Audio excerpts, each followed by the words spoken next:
మనకి ముందుగా కావాల్సింది కొత్తిమీర పచ్చడికి కొత్తిమీర తీసుకున్నాము. ఒక పెద్ద కట్ట ఒకటి తీసుకొని వేలు తెంపేసి ఇట్లా కట్ చేసుకొని పెట్టుకోవాలి విత్ కాడలు. అండ్ నెక్స్ట్ వచ్చి మనకి శనగపప్పు, మినపప్పు, ధనియాలు, పచ్చిమిరపకాయలు, అట్లనే కొన్ని వెల్లుల్లిపాయలు కావాలి. కడాయి తీసుకొని కడాయిలో కొంచెమే నూనె వేసుకుందాము. ఎక్కువ అవసరం లేదు, మళ్ళీ పోపు వేసుకోవచ్చు.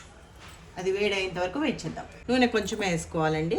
దీనికి మనం మళ్ళీ పోపులో వేస్తాం కాబట్టి ఇది వేసుకొని నూనె వేడవ్వగానే ధనియాలు, మినపప్పు, అలానే పచ్చిశనగపప్పు, అలానే ఈ పచ్చిమిరపకాయలు కూడా వేసేసుకుందాం.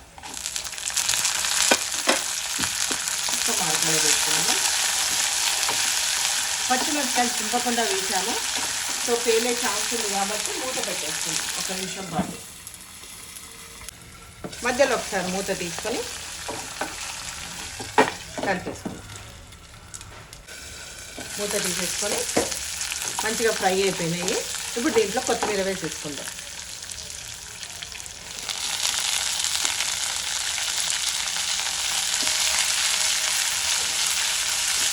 మంచిగా కొత్తిమీర మంచిగా కింద మీద మనం కలిపేసుకొని కింద ఉండేది పైకి తీసుకొచ్చి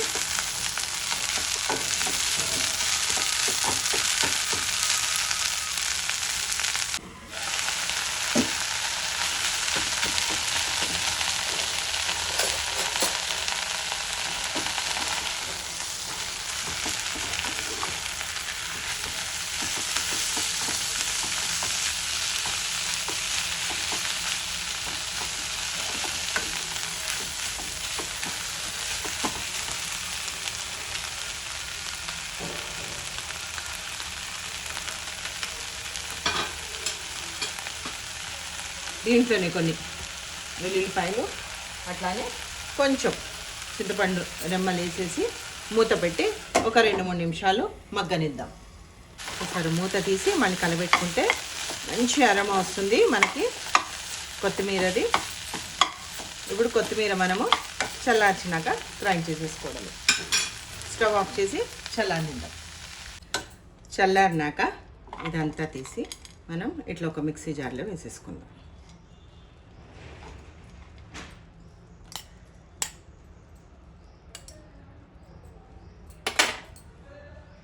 దీంట్లోకి తగినంత ఉప్పు వేసుకొని గ్రైండ్ చేసుకుందాం. ఇట్లా కొంచెము కచ్చా పచ్చాగానే గ్రైండ్ చేసుకోవాలి, సాఫ్ట్గా వద్దు. ఇప్పుడు దీంట్లోకి పోపు వేసేద్దాం. అదే ప్యాన్ వెలిగించుకొని కొంచెం నూనె వేసి పోపు వేసుకుందాం. నూనె వేడైనాక మినపప్పు, జీలకర్ర, ఆవాలు, నూనె కొంచెమే వేసుకున్నాము. లేదు పిల్లలు ఉన్నారు టేస్ట్గా తినాలనుకుంటే కొంచెం వేసుకోవచ్చు. కొంచెం పసుపు, అలానే కొంచెం ఇంగువ వేస్తే అదిరిపోతుంది. ఒక్కసారి అంతా మిక్స్ చేసుకొని స్టవ్ కట్టేసుకుందాం. ఇట్లా మిక్స్ చేసుకొని పోపు దీంట్లో వేసేసుకోవడం అండి. అదిరిపోయే కొత్తిమీర పచ్చడి.